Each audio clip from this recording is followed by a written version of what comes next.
We are good to go. All right, so welcome back everyone. This video, I'll be doing day 9 of the 30 days of ML challenge by Kaggle.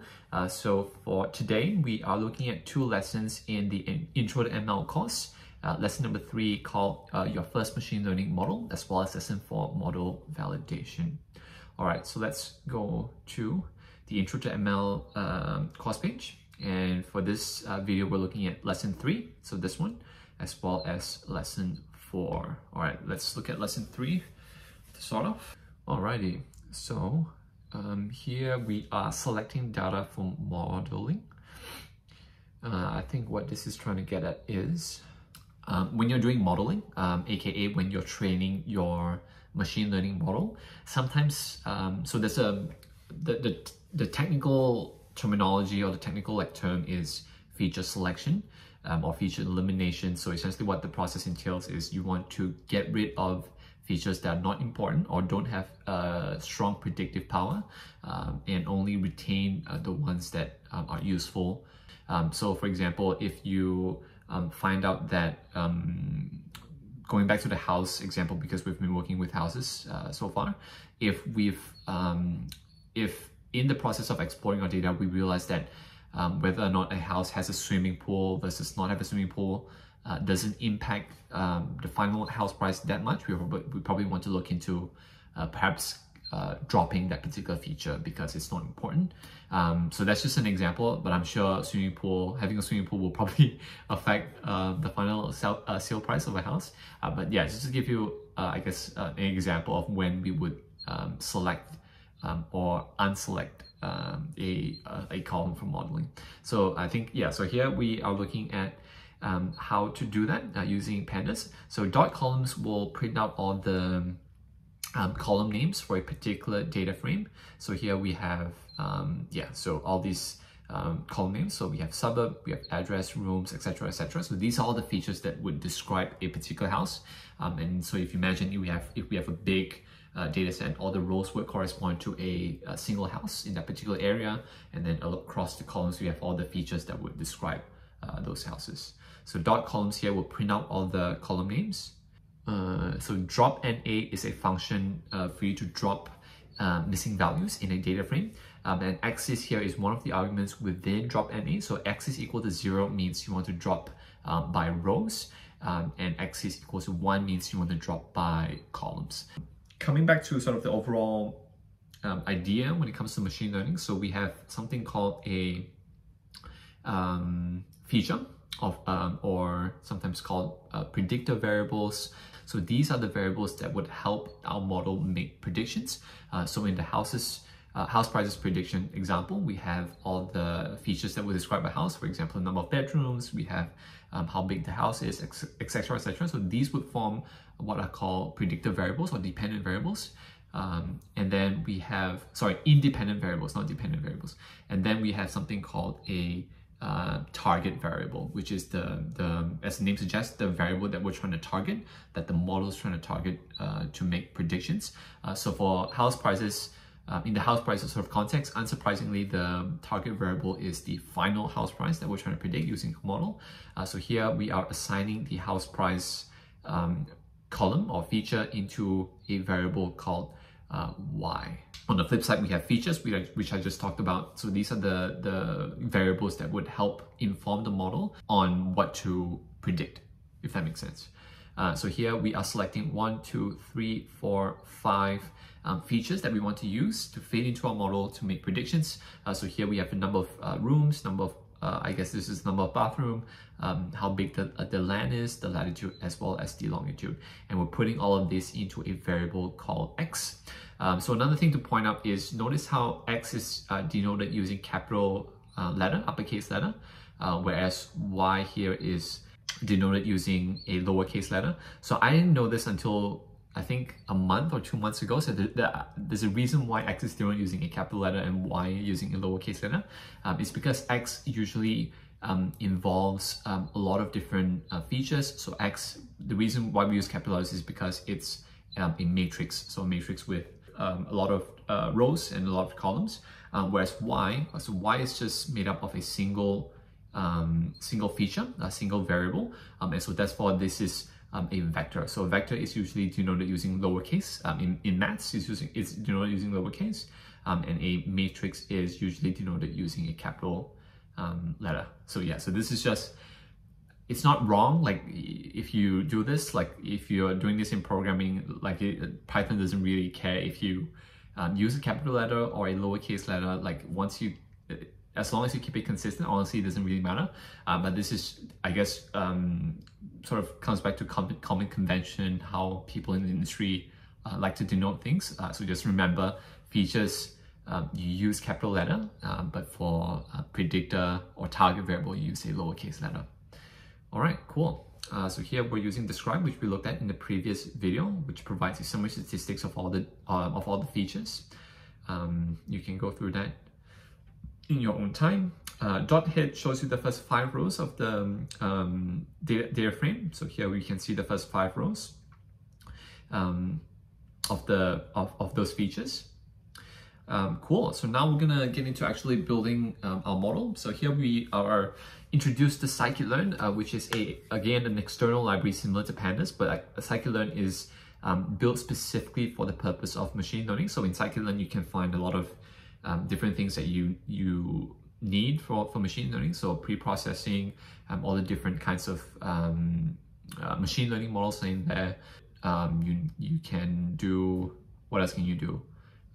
Model like validation, you can test how accurate a model is. There's different functions within Scikit-Learn. It'll probably take me a long while to sort of cover everything in Scikit-Learn.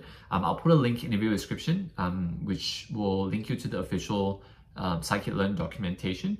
Have a read through to see what are the available functions that are available in that library. I'll make sure I put a link in the video description. They outline the steps to building and using a model. So first we need to define what sort of model are we working with. The next step is called fitting, or sometimes called training, which is the heart of modeling. And it's I would argue, the most important step. So like, yeah, so make sure your data is clean, make sure you choose the right model, and stuff like that. Next step is predict. So once your model is done fitting, is finished training, you can use that model to now make predictions on data that the model has not seen before, to sort of get a sense of how your model is actually doing. And last but not least, we have evaluation. So the final step is once you've used the model that you've built to make predictions, finally you can use that those predictions to sort of evaluate how far are you away, or how close you are to the true value. So in the previous video, I talked about the difference between a training set and a test set. So training set is what you would use for step number 2, which is fitting. And on the flip side, you also have the test set. So test set, you would pass in the features of the test set into your model. So ideally, test set is the model has not seen the test set before. It doesn't know what the values are. It should be completely separate from your training set, because only that way your model is exposed to sort of unbiased data. So what you want to do in predict is you want to pass in the features of the test set into the model that you've built. And once your model take those inputs, those features to make predictions, you want to use those predictions to compare against the target in your test set, if that makes sense. So that is the final step here. Evaluate how far or how close are the values in the target variable in the test set versus the output that your model has given. So here we are using a decision tree regressor. So another thing to remember is in machine learning, there's 2 types of problems that you can solve using machine learning. The first one is called a classification problem, and the second one is called a regression problem. So a classification problem is, as the name suggests, you're trying to get the model to classify something as either group A or group B, so that those are classification. Regression, on the other hand, is when your target variable is, what's that word? Continuous, meaning, like, for example, a sale price, this is house price, this is a continuous variable. Height is a continuous variable. Income level is a continuous variable. So these are the stuff that falls under a regression problem. So here, because we're predicting the house price, we want to use a regressor rather than a classifier. So here we want to first instantiate the model. So we are calling this, calling our model Melbourne model. And random state here is for reproducibility purpose. So once you set a random state, you can reproduce the result. If you don't set this, you can, every time you run the model, you get different results. And so therefore setting a random state is important, especially when you're doing research or if you're at work and you want to show other people how you come to a particular result. Setting a random state will help you consistently get the same result. So once you've instantiated a model, you want to fit it to your training set. So this is the features of your training set, and this is the target variable of your training set. So instantiate, you want to fit, and then once you do that, you want to predict, right? Yeah, which is what they're doing here. So pretty simple, right? So 3 simple steps.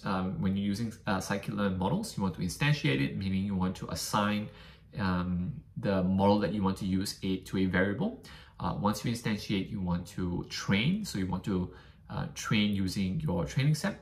And once that model has finished training, you want to use that model to predict the features in the test set. So here we have, predictions pretty much,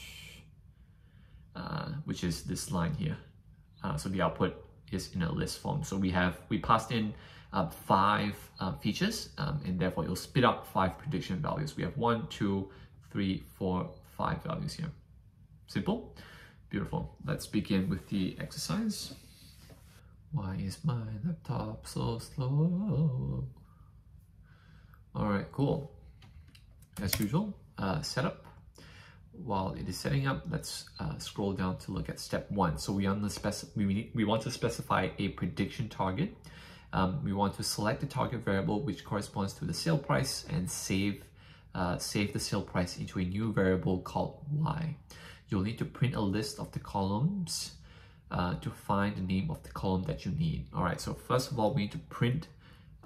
We want to list out all the columns in our data set, right? In order to find the name of our prediction target. So yep, setup is complete. Our data is in a variable called home data dot columns. I don't think you need brackets, pretty sure. All right, cool. So we have all these different columns in our data frame. So we want y, which is our prediction target. So hopefully hopefully it's obvious enough that the prediction target is sale price. So in order to assign sale price to y, we need to do home data dot sale price. Run, beautiful. Step number 2. So now that we have a target variable, now we want our predictive features or our independent variables. Same thing. The reason why I'm calling these different names out is not to confuse you, because I think it's useful to know how different people call it, so that when you go read an article or when you watch or you're watching a video and sometimes they use different terms and terminologies, you know what exactly that they're talking about.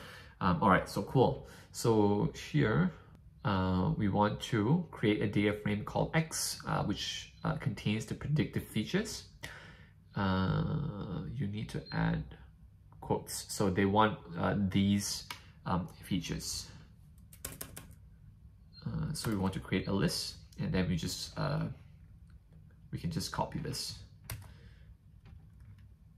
and paste, and then yeah, just replace this with commas instead of stars.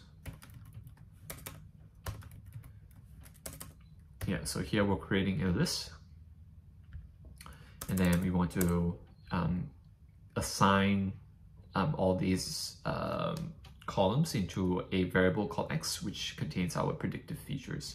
All right, so let's do home data dot feature names. I think that's pretty much it.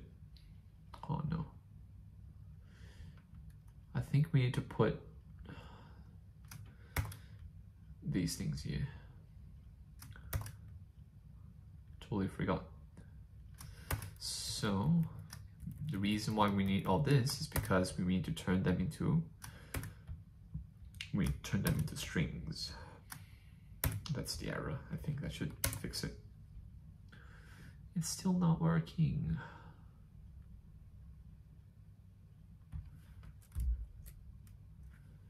Am I doing this right? Let me just have a look at the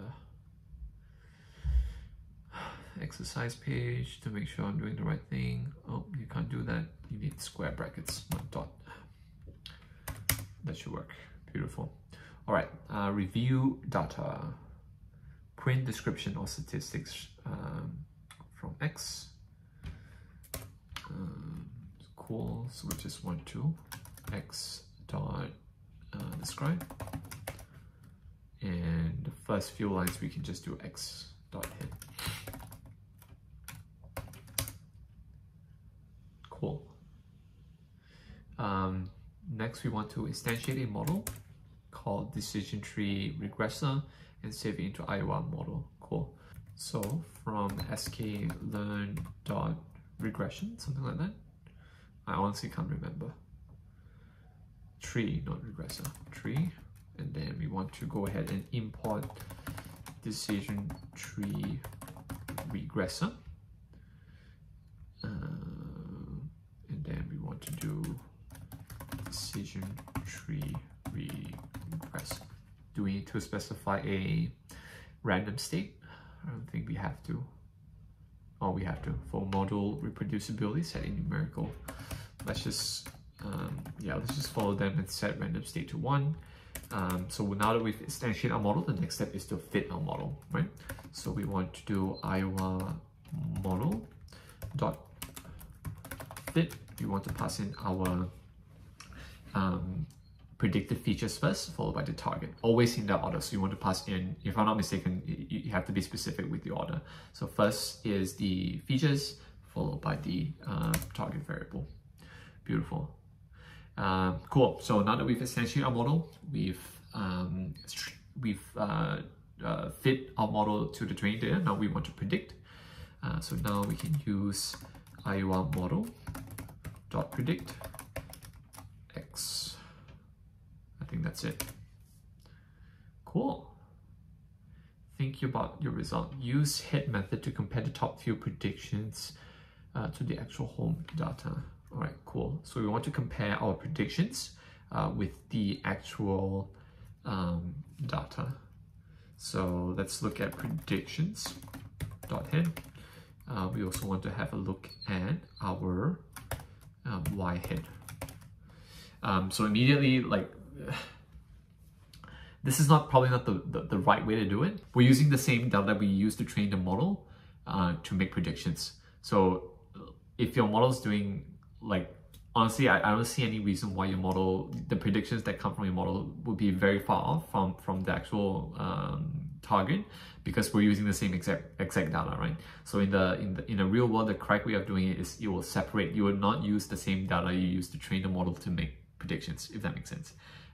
So here we're essentially using X to train our model, and then we're using X again to evaluate our model. My gut instinct is that the values are going to be very similar. Oh, sorry. So this one should be. So this one, the first one is a list, so I can't do this. So let's just print out the first 5, and then we want to look at y head. Y is not defined. Is y not defined? Or y in lowercase, not uppercase. Cool. Let me just make it into a new cell so that it's easier for us to see. All right, let's cut this. Paste here. All right, so these are the predictions, and let me go ahead and run y head. So as you can see here, the the values are exactly the same, are they? Yeah, they're exactly the same. Yeah, so the reason why is because, like I just said earlier, the data that you're using to train the model is exactly the same as the data you're using to evaluate your model. Obviously, it's going to be the same, but that's okay. Let's just move on to the second lesson. I'm sure they'll address exactly what I just talked about. Let me go ahead and close all these tabs so you don't get confused. So now we're going to do lesson 4, model validation. So I think this is model evaluation, is probably the same thing. Potato. In this lesson, you will learn to use model validation to measure the quality of your model. Measuring model quality is the key to iteratively improving your models. Cool. You can read all of this in your own time, but essentially model validation is exactly what I just said. Once your model has done making predictions, you want to compare the predictions that your model has made versus the true actual value to see how far off you are. So there are different metrics that you can use to compare the results from your predictions as well as the actual results. Because here we're looking at regression, here we're introduced to one particular metric called mean absolute error. So an error is defined as the difference between the actual value and the predicted value. So for example here, if a house, so if a true cost of a house is 150,000, and if your model has made a prediction of 100,000, means the difference is 50,000. Let me just go ahead and show the hidden cell. So essentially, yeah, these are all the stuff that we've done. I'm guessing that's why they've hid it. What we need to pay attention to is this particular part here. So we're importing mean absolute error, which is a function in Scikit-Learn in the metrics module. And then we want to save our predictions to a variable called predicted home prices. And then we want to pass in the actual values. Ooh, sorry about that. Let me just close that. We want to pass in the actual values of the houses with the predicted values of the house prices. And we get a mean absolute error of $434, which is pretty good, but considering that we're using the same data, it's probably not cool. So yeah, so this pretty much just goes into what I just talked about with in samples and out of sample data. So here we're using what is called an in sample data, which in other words means we're using the same data to train our model as well as the same data to evaluate our model, which is a big no-no when it comes to machine learning. When we are testing a model, we want to use out of samples data. So let me just highlight the key, I guess, sentence here, but feel free to read all of this in your own time. I'm just mindful of how long the video is going to turn out. Yeah, so the most straightforward way to do this is to exclude some data from the model building process and then to use those to test the model's accuracy on data that it has not seen before. This data is called a validation data. So here we're introduced to a new function called train Testsplit, which is in the model selection module in Scikit-Learn. So train Testsplit will return a tuple with 4 elements. So these are the 4 elements. So we have features for the training set, we have features for the validation set, we have the target for the training set, as well as the target for the validation set. And then what we want to do is the same as before. So we want to instantiate our decision tree regressor model. So notice how the difference here, I guess it's worth pointing out, is that that's worth pointing out is that now this time around, we're only training using the training features as well as the training target, whereas before we're training with the entire X and Y, which is a big no-no. Once that model has been trained, we want to predict, so we want to pass in the features of the validation set, and then we want to calculate the mean absolute error between the model predictions, which is val predictions, as well as the target in our validation set. So as we can see here, there's a big difference between this and what we saw earlier on, which is like $434. So this tells us that our model is not doing so well with out of samples data. So here we can see, yeah, 261,000, which is drastically different from the result that we saw from earlier on. Cool. Now let's move on to the exercise itself. Oh, it's nice. So they've already done all of this for us. The whole instantiate model part, the fitting part has already been done for us. So let's move on to step 1. We need to split our data using train Testsplit. Cool. So we need to first of all import. Where is it? So we need to import first. So let me just uncomment. So we need to import Scikit-Learn dot, I think it's model selection. selection import train testsplit. And then we want to access all the elements in the tuple. So train testsplit will return a tuple with 4 elements. So we want to use train testsplit. We want to pass in our features as well as our target. So train testsplit will split the features into 2 parts. One part for the training set and one part for the testing set, and the same thing goes for the target. So here we want to set the random state to 1 as well. What else? Do we have to specify how big the test size is? I don't think we do. All right, let's just run this. All right, cool. Step 2, we want to specify and fit the model. So Iowa model is decision tree regressor. We also need to set a random state for model reproducibility 1, and we want to just go ahead and fit the data to the training data. We want to fit the model, not the data. We want to fit the model to the training data. X train and Y train. I think that's it. Dot fit. Train X, not X trained. Train X, my bad. Train X and val X. So this is the features in our, train X and train Y, not val Y. Yep. So this is the features in the training set. This is the target variable in the training set. Beautiful. And now we want to make predictions with validation data. So we want to use Iowa model to predict val X. Cool. So we want to print the top few validation predictions, which is val Y, I believe, which is in a list. So we want to use like this. And we also want to print the top few actual prices. Sorry, this should be at the bottom, not the top. This should be at the bottom. This is for our predictions, which is val predictions. Cool. Val Y is not defined. Again, it's not uppercase, it's lowercase. Cool. So here we can see the first 5 predictions as well as the first 5 actual values. Now we want to move on to calculate the mean absolute error, which, like I said, is the you'll calculate all the absolute differences between the prediction values as well as the actual values, and then we want to take the average of those absolute differences.